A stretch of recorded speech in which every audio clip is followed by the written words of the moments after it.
Po sa ating lahat, shout out po sa mga team Jomcar, no? Maraming salamat po sa mga nag-subscribe.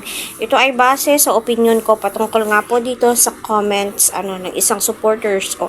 Solid Jomcar. So alam naman po natin kung gaano ka-thankful, no, ang magka-collab o magka-tandem na itong si Jomar at saka si Carla. At pansin po natin, napakarami na pong biyaya ang natatanggap ni Carla.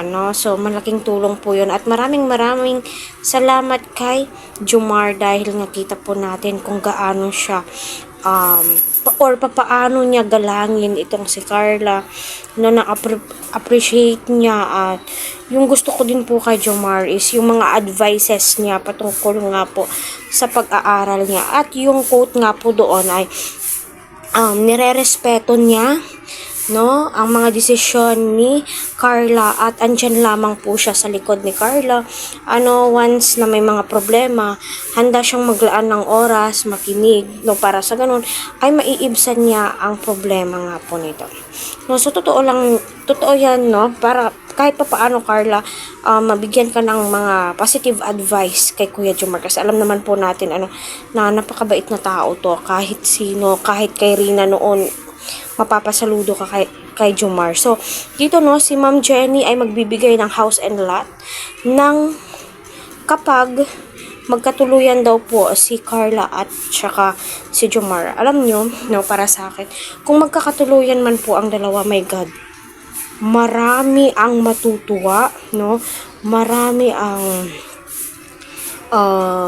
magbibigay siguro lalo kasi nga kita naman po natin kung gaano na-appreciate ni Jomar itong si Carla, no, kung papaano mag-effort itong si Jomar para kay Carla. At alam naman po nating lahat na na-appreciate ni Carla ang mga ginagawa ni Kuya Joms sa kanya.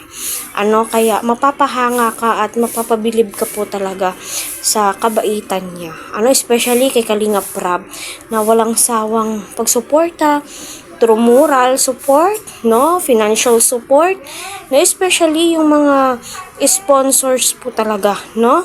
Kung totoo man po, no, na bibigyan po ng condo, house and lot itong si Carla at saka si Jomar, my God, napakaswerte po nila kasi bihira lamang po yung mga sponsors na gagasto, no, uubusin yung pera para sa kanilang mga beneficiary, para sa kanilang mga iniidolo. So napakaswerte po talaga ni Carla at ni Jomar. At kung magkatuluyan man po sila, my God, no, bakit hindi?